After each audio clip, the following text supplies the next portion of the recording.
Welcome back to another week in the For Your Reference podcast, and we have an ooky spooky Halloween special for you. We are starting off with Unguess Me. As you've read the title, we are covering Chucky, and we are both going to say what we believe is the best movie in this franchise. Are you ready, OT? Yep. 3, 2, 1. Seed of Chucky. Yes, motherfucking yes. Now let's get on with the show.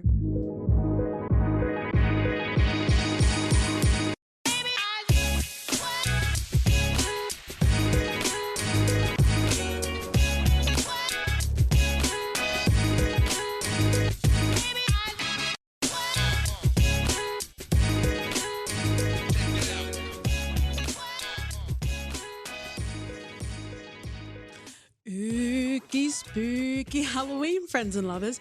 Welcome back to the For Your Reference podcast. You got your host, KT. And OT.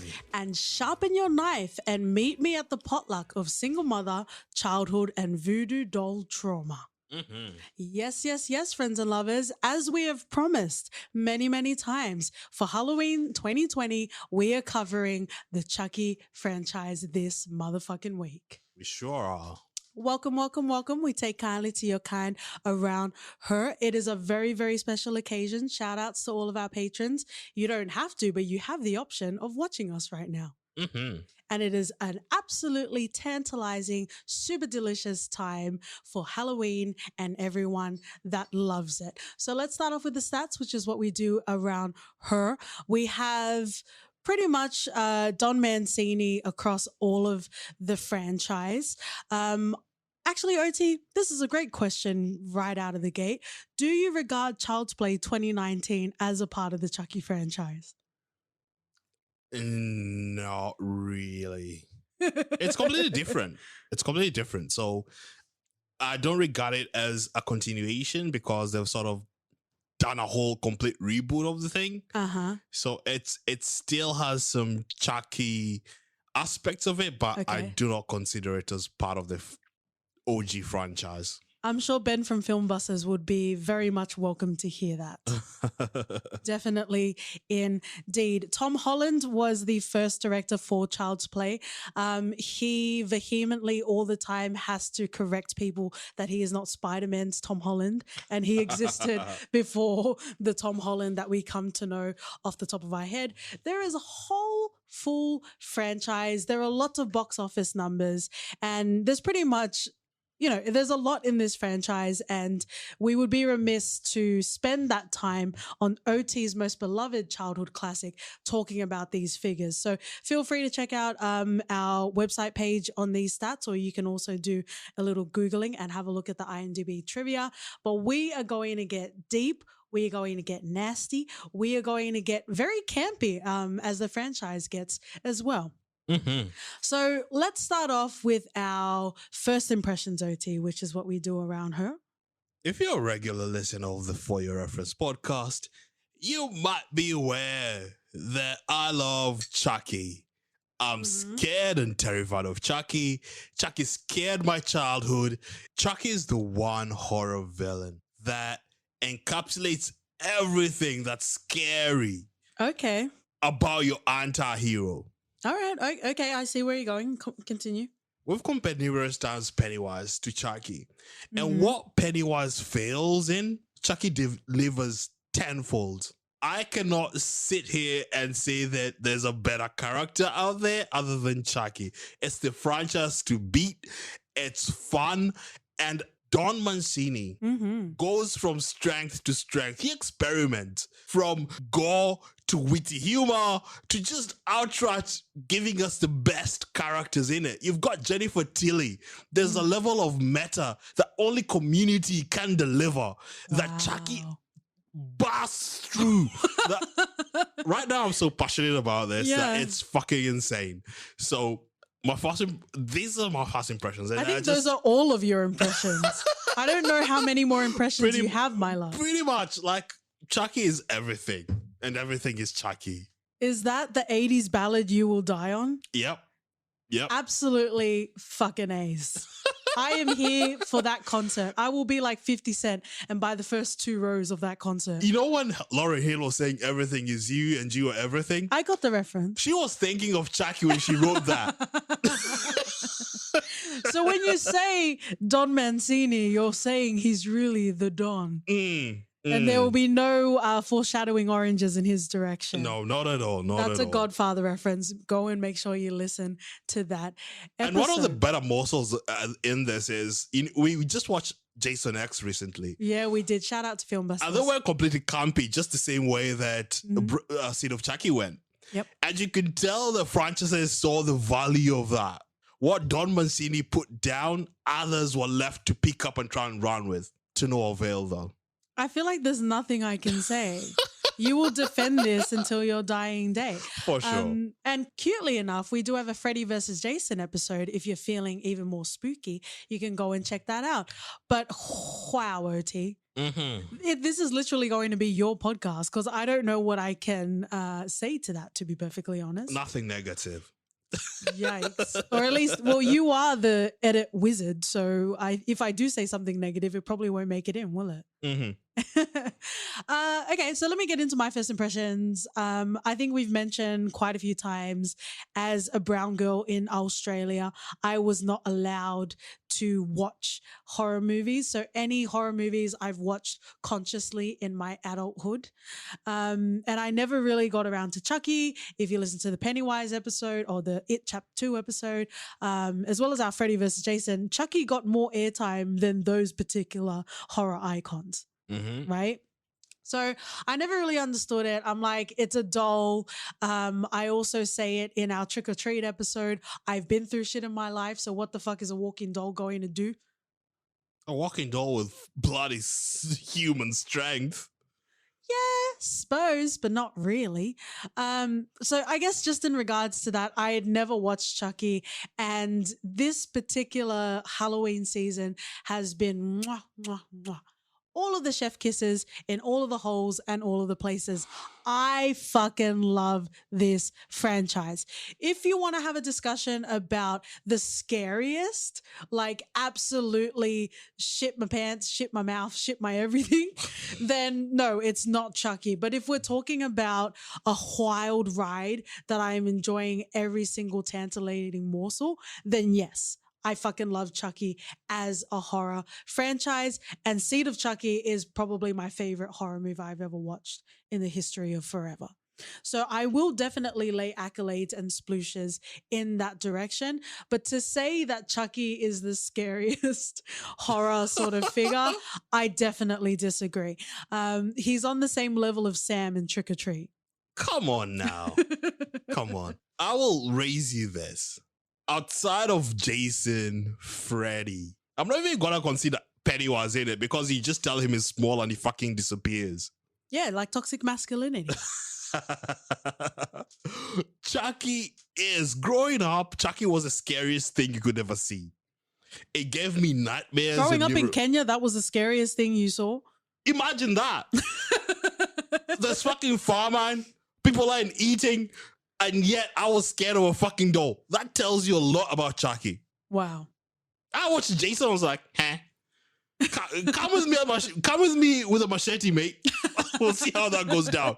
But come with me, Chucky. I'm out. I'm bowing out. There's actually literally nothing I can say to that. Honestly. So before we talk about the themes inside of the Chucky franchise, I want to talk about the franchise in blocks. Just so we can skim over, we can talk about first impressions. But I definitely really enjoyed this franchise. I don't really know much. Come and fight me. Yes, I'm a movie podcaster and I will fight you on these Twitter streets.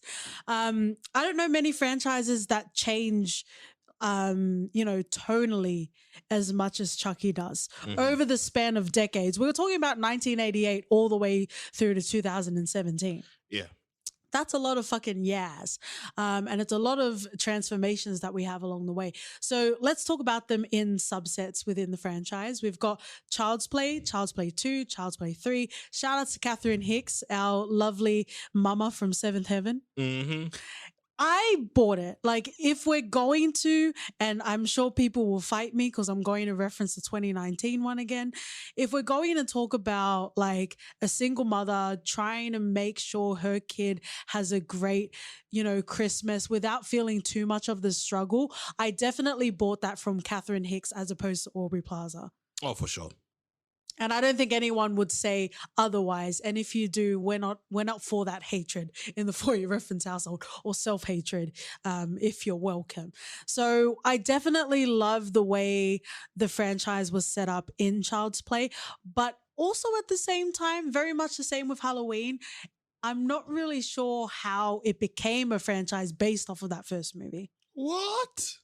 Yeah, I know. This is going to be a very divisive. You cannot compare freaking Michael Myers staring down Jamie Lee Curtis to Chucky slaying people. The story of the kid and the mom, how they fight and how he struggles to survive. It doesn't even come close. Halloween is fucking weak compared to Child's Play. Wow.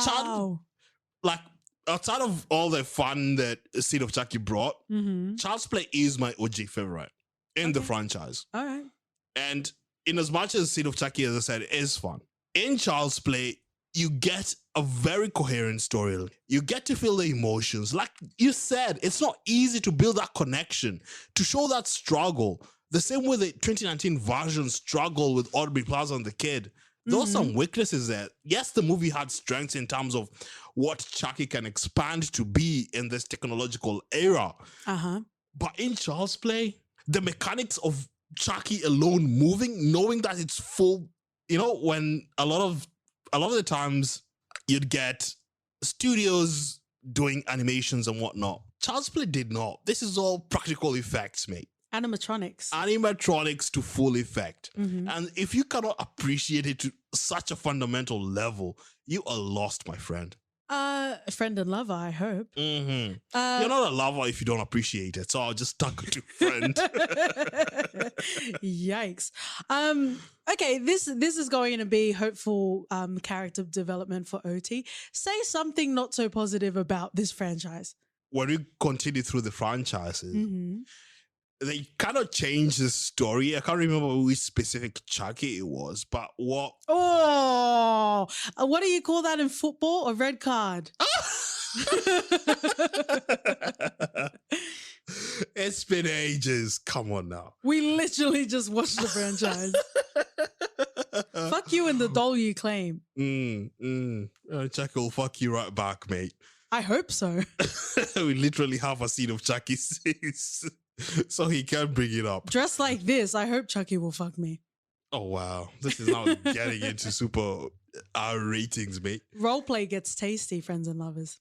They do play loose with the origin story, which is an annoyance, but it's not a deterrent. Other than that, if you're going into Chucky, you have to be open. You cannot go in there and thinking, oh, why is Glenda running super fast like a human? Or how the fuck is Chucky driving a car? Yep.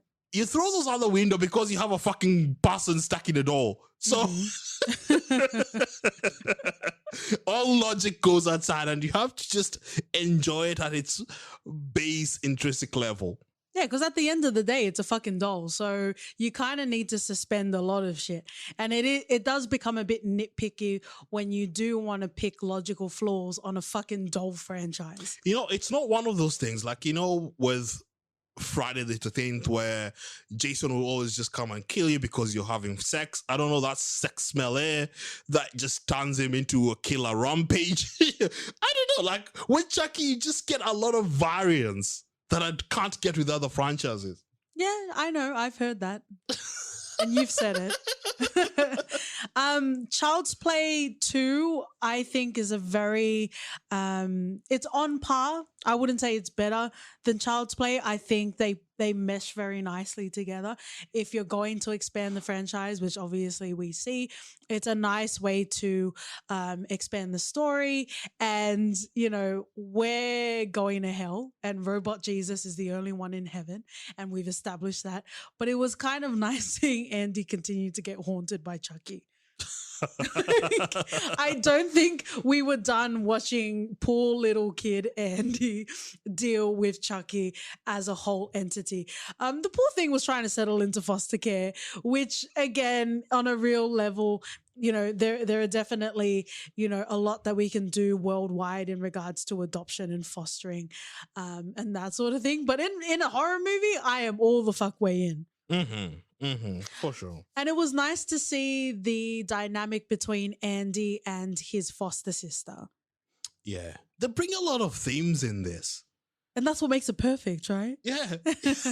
I swear to God, if you rate all of these movies 10 in Christmas, I am done. Like, you'd be remiss to think that they'd cover topics that touch the human level a bit, and they don't shy away from it. Don't mention it takes it on board. Oh, wow. And it seriously takes you aback at how a Chucky movie can talk about the dynamisms between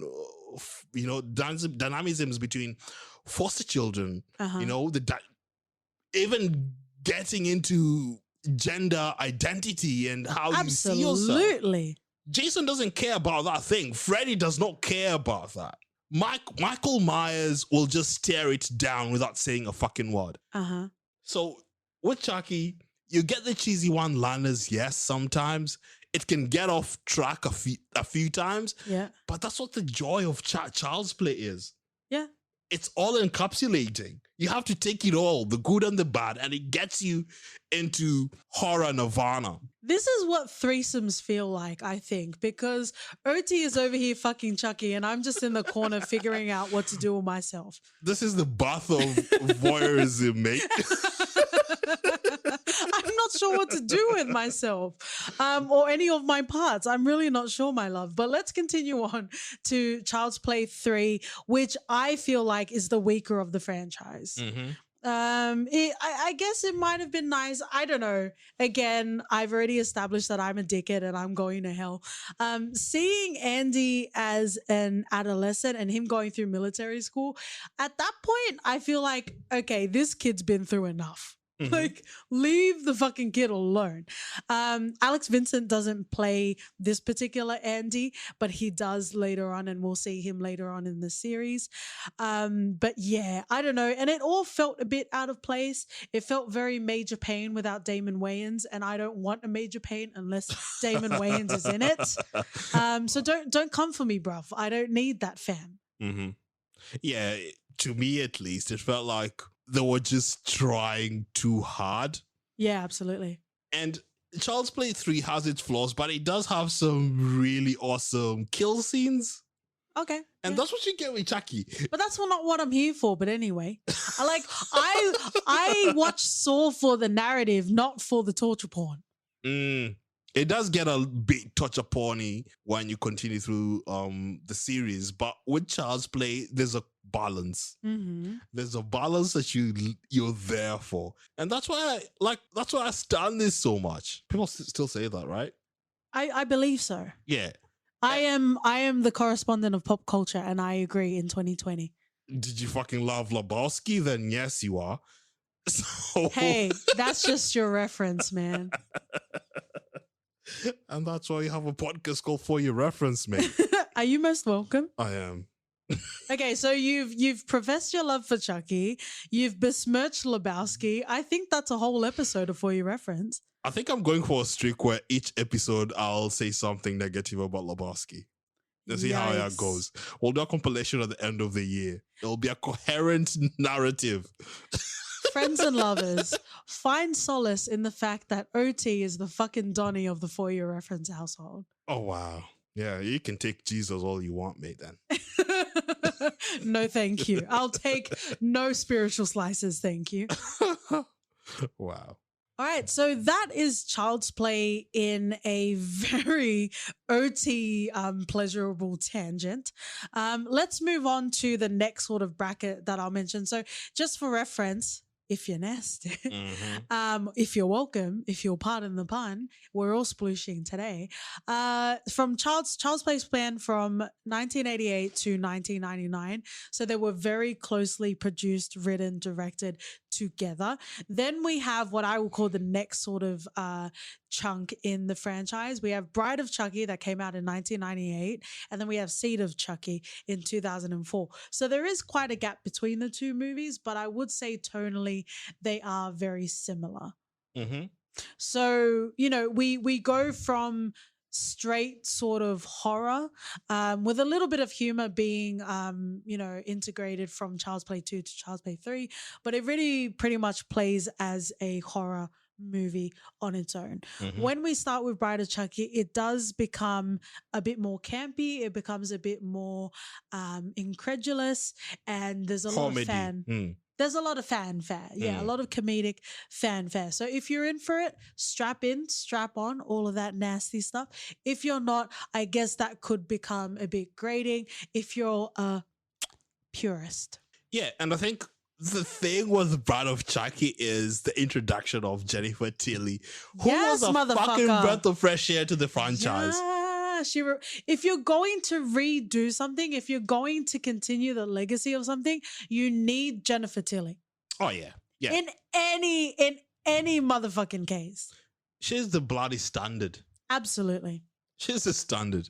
She put a breath of fresh air into a Chucky series, especially after the so-called downturn Child's Play 3 took. Yep. She brought an essence of fun. She elevated a franchise that I thought was impossible to. Yep. And she's become so synonymous with bloody Child's Play and Chucky that I cannot even think of Chucky without Jennifer Tilly in it. I think they should also call it Adults Play, because I'm sure a lot of adults have played along to her diddly diddlies. For sure. And again, like I said, the level of matter in this, it's so fun. Oh, absolutely, absolutely. It's just, when it's sad that we only get the sort of voice acting from her after a certain stage in the movie, but her presence, how Mancini took the wit to a different level, I was all in. And I think Bride of Chucky sort of catapulted the franchise into a different stratosphere, where now we have, yes, we can be campy as much as we can, but what you get with that is pure entertainment, adrenaline rush. Skip to Cast of Chucky. Yeah. Well, the Seed of Chucky, which is the best fucking movie in the history of cinema. And you get Fiona Durf. Like, Jennifer Tilly and Fiona just took it to a different level. Yeah. You get to see Fiona, who acts her ass off. Absolutely, absolutely. She acts her ass off to only even see her fully succumbing into or being possessed by Chucky himself. Yeah. And I'm like sitting there thinking, I am so ready for the next one. I'm not thinking about franchise fatigue. I cannot wait. I don't think there's more than that. Are you saying beyond 2017, beyond Cult of Chucky? Yeah. Yeah, but then they've started a new sort of franchise. I think that's just a leeway, just to test the waters with It's like body. a side chick. Yeah, just like a side chick, I'm hoping Don Mancini, since he was not involved with the 2019 one, by the way. No, I think he was initially, and then he dropped off. Because he saw the direction. Yeah, for obvious reasons. And I'm here. I am here just waiting. And I know it'll come eventually. Soon and very soon. We're gonna see Jennifer Tilly and Fiona. Oh, wow. Sing all the kumbayas you want. That's the one. It's a Mary J. Blige family affair.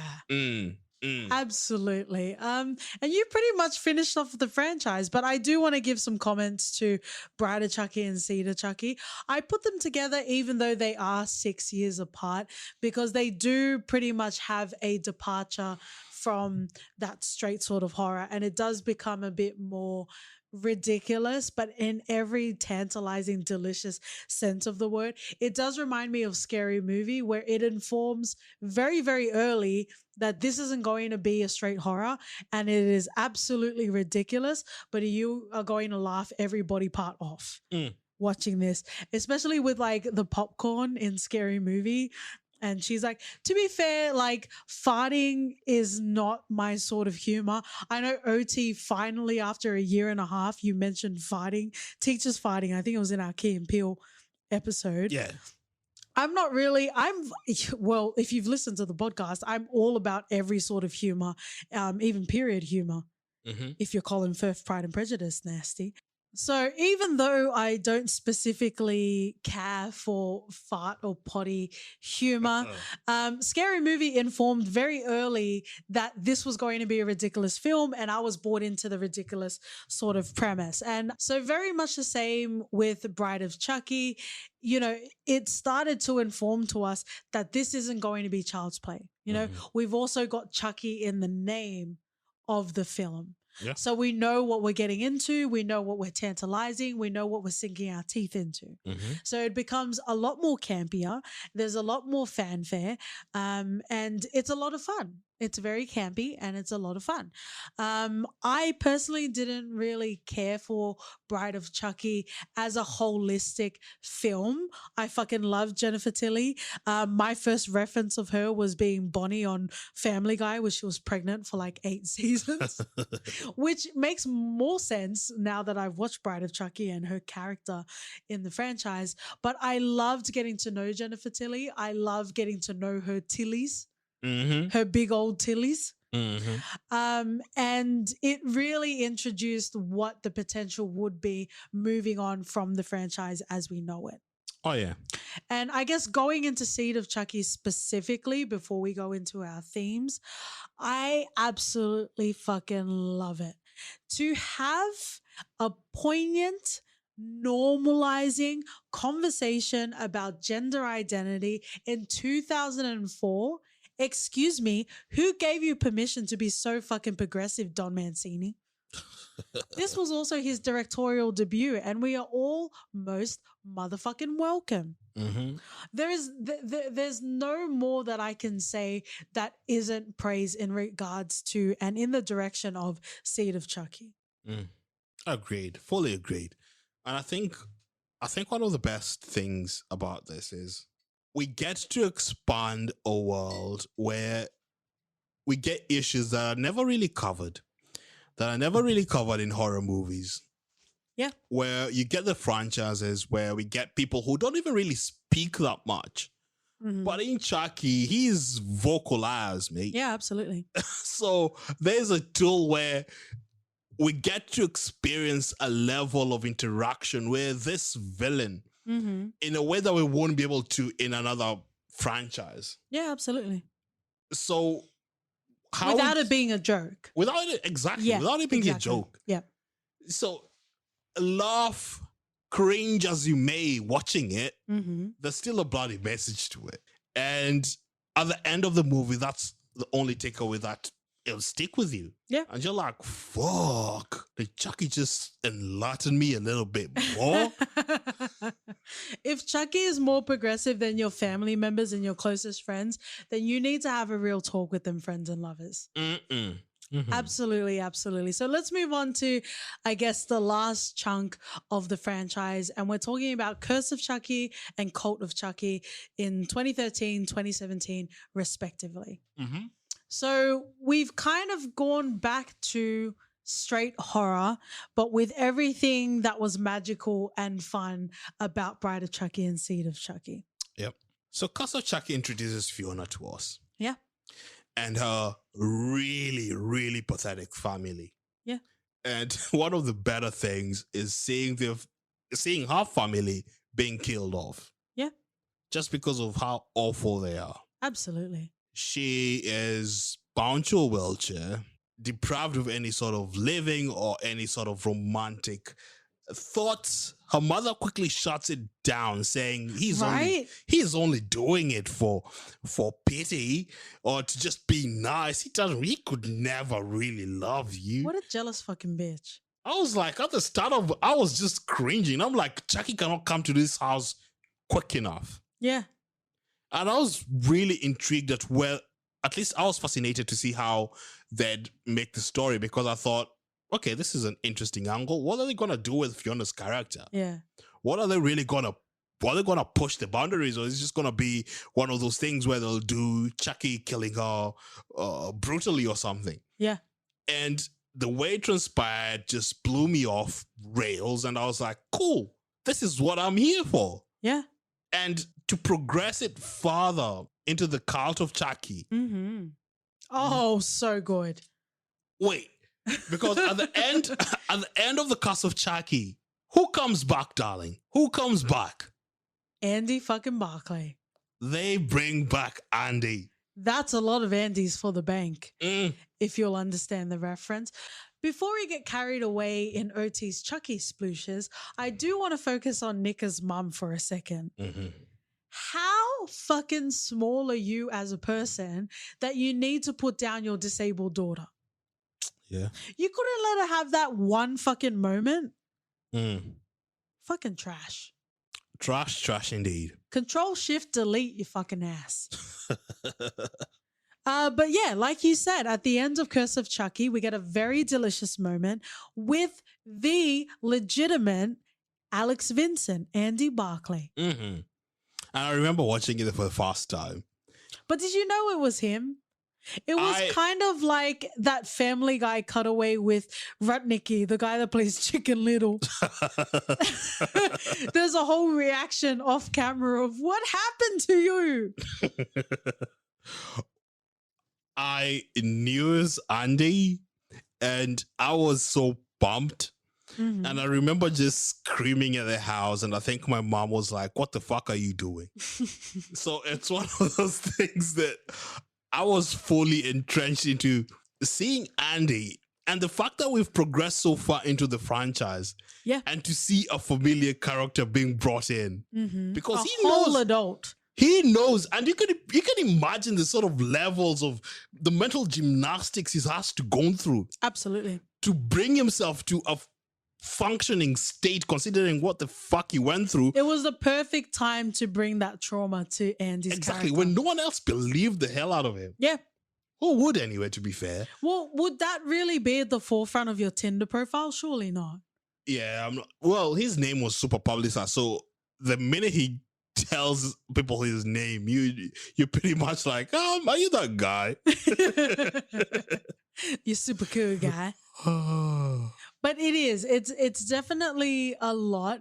And it would be interesting, a lot of the time, especially now in 2020, we're getting deprived of those cinematic sort of experiences where you are in a physical location where people are collectively experiencing the film with you. And it would have been a very interesting, visceral experience to see Andy Barclay again.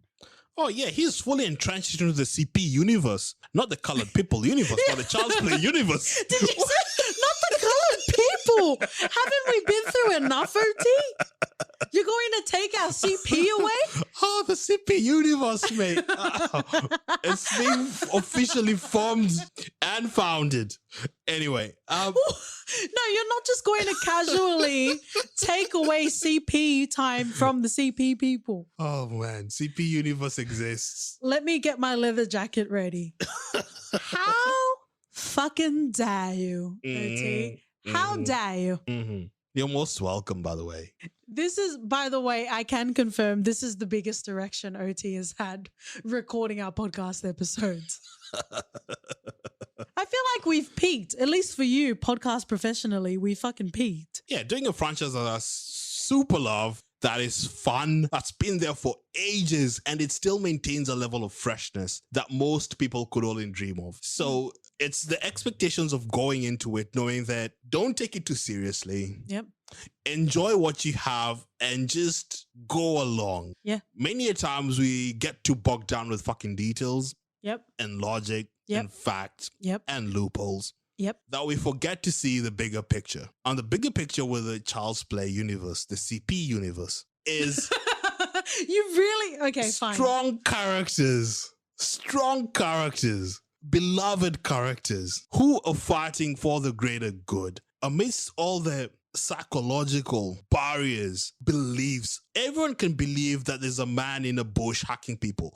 We used to have this tale back in my primary school where we had this woman in the gardens who would pretty much chase us around. And it's one of those things you're like, yeah, we're running around from a woman wielding a machete. Woohoo! It's fun. But where in your lifetime or in your childhood would you be able to reference a doll possessed by a killer soul spitting voodoo as if it's voodoo was one of the most scariest things in African culture that I ever experienced. Witchcraft and all that, it being instilled into this in this way, it bore a level of resonance in me that just catapulted my fear factor by 1,000,000,000. And I was there for the joy and the thrills and the fun. We talk a lot about discouraging OT from his screenplays, but how the fuck has the world not experienced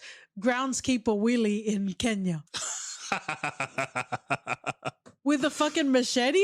Oh, with the bloody machete, mate. She used to be all Jason. Then why were you scared of Chucky? Was she a doll? I don't understand. You were going through some real shit and you were scared of a doll. I need someone's thesis, friends and lovers. We talk about everyone being so learned that anyone that listens to this podcast, please send me your thesis about how an OT can be scared of a doll, even though he had a groundskeeper Willie with a machete.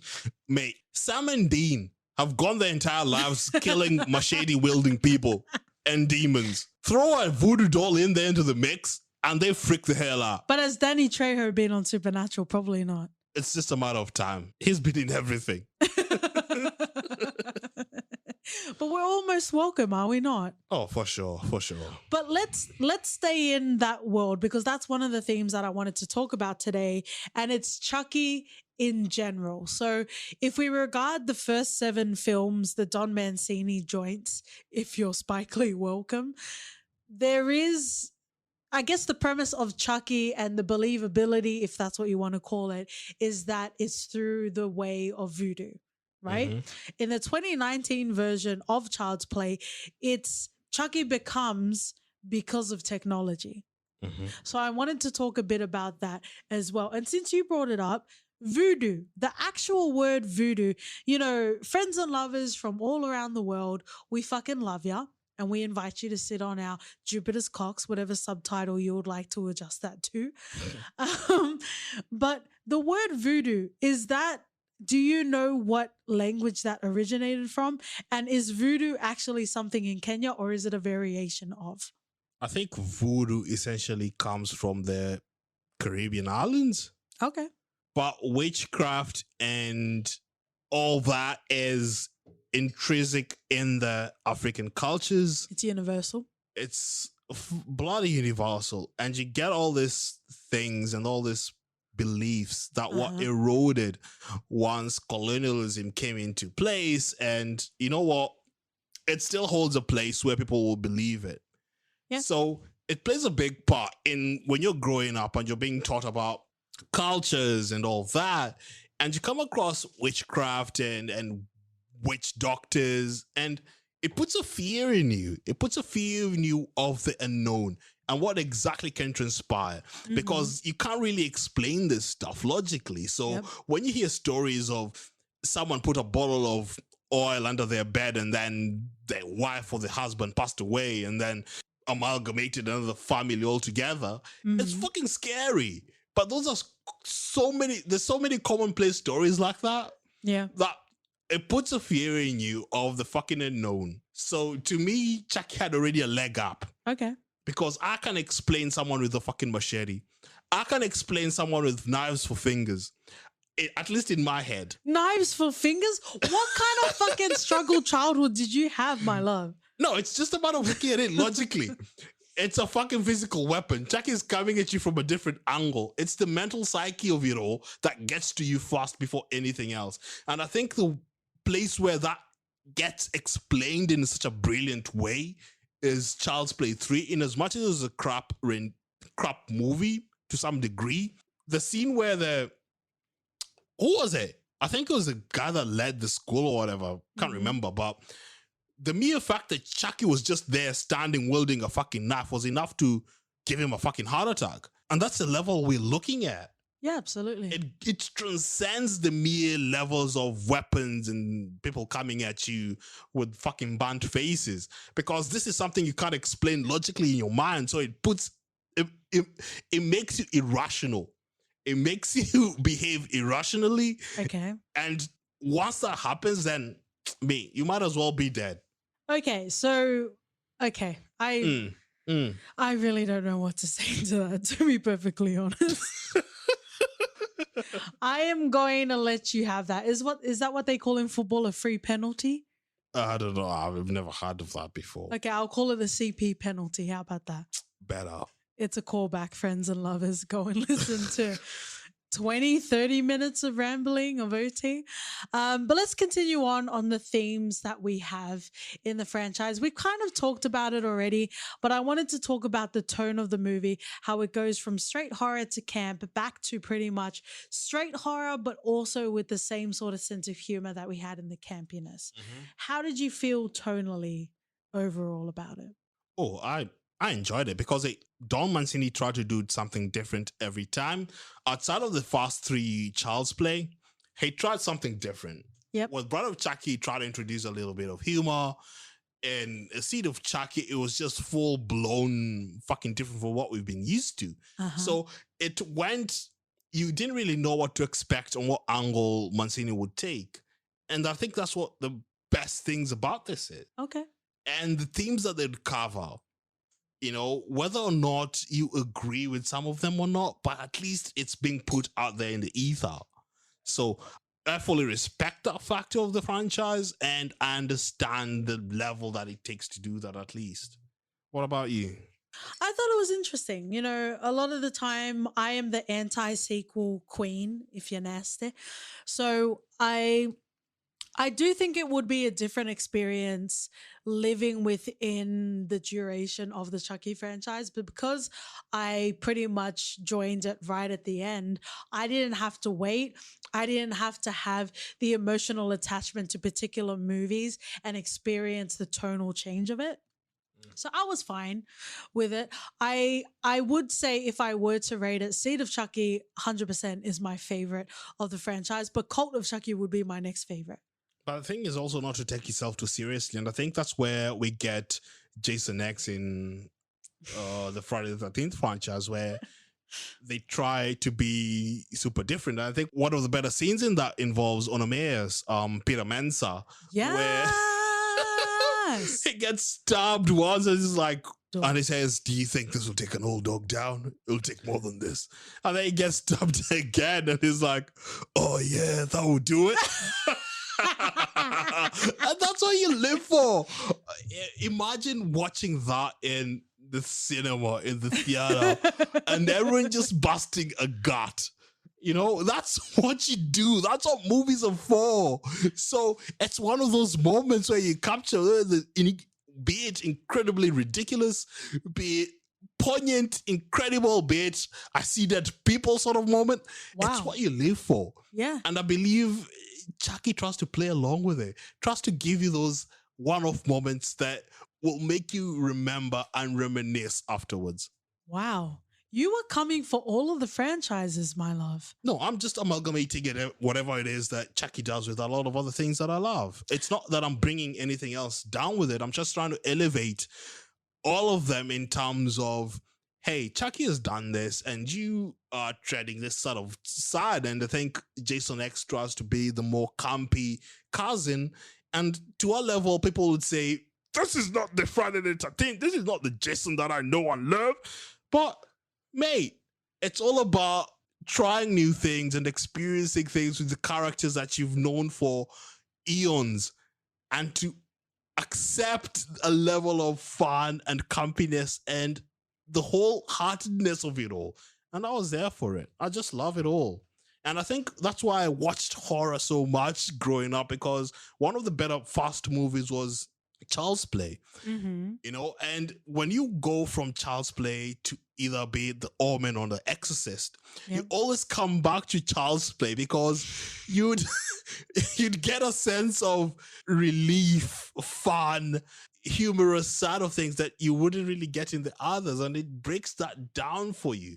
So if you're late adopted to such as the horror genre and you're trying to find a good gateway to it all, I think Child's Play is one of those. It's the Naruto of the horror franchise. Oh, thank you for the delicious anime reference on our Halloween special, OT. Mm-hmm. It is most welcome, and you are always most welcome in all of the places. Yeah. Thank you. Literally, every time you talk, I'm like, what can I add to this? Because this is definitely your show to shine, my angel. Mm-hmm. Yeah, it's just that I grew up a lot watching these movies over and over again.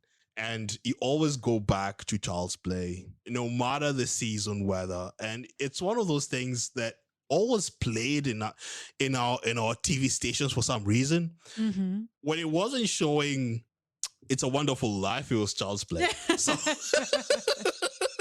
Still the long-standing oldest film we've covered on this podcast, the 1940s, right? yeah, so Yeah. it may.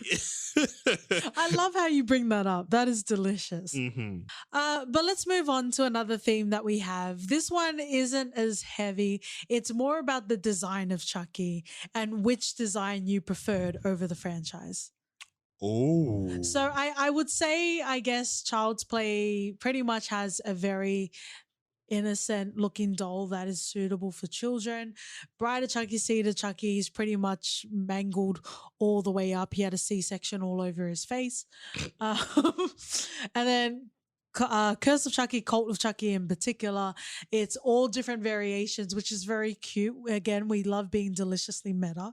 And we see all different types of Chucky in the Cult of Chucky. And I guess, the general sort of question, if you want to bring in the 2019 version as well, which version did you prefer the most?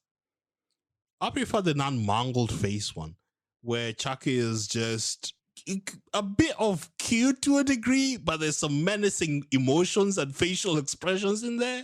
Okay.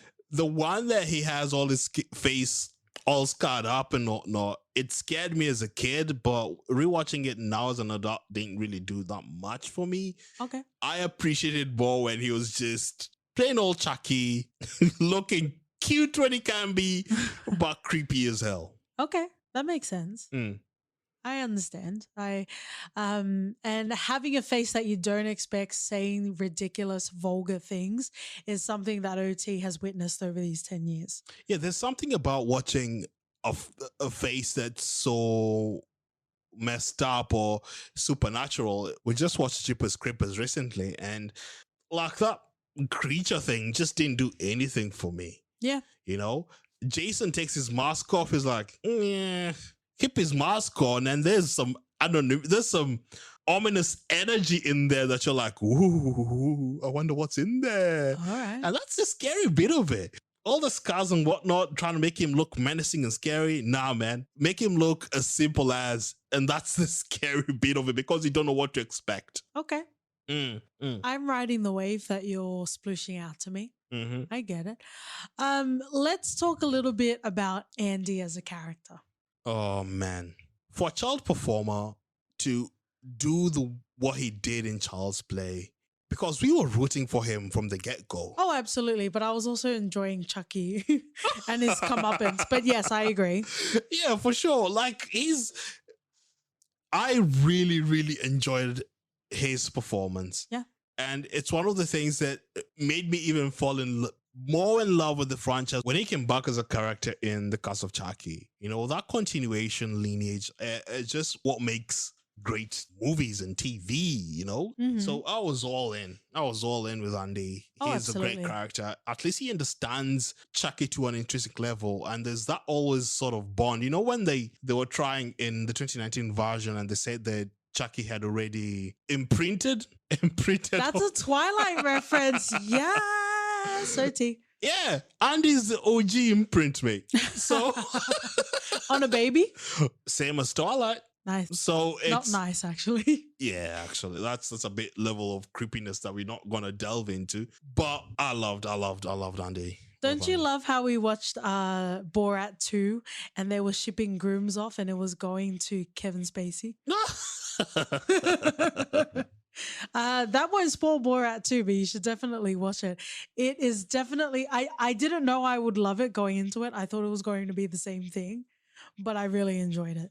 I enjoyed it too. It just, being Sacha Baron Cohen is so recognizable now, I wondered what it will be. Of course, some of it is scripted, but it was fun nonetheless. Let's say the CP universe merged with the SBC Sacha Baron Cohen universe.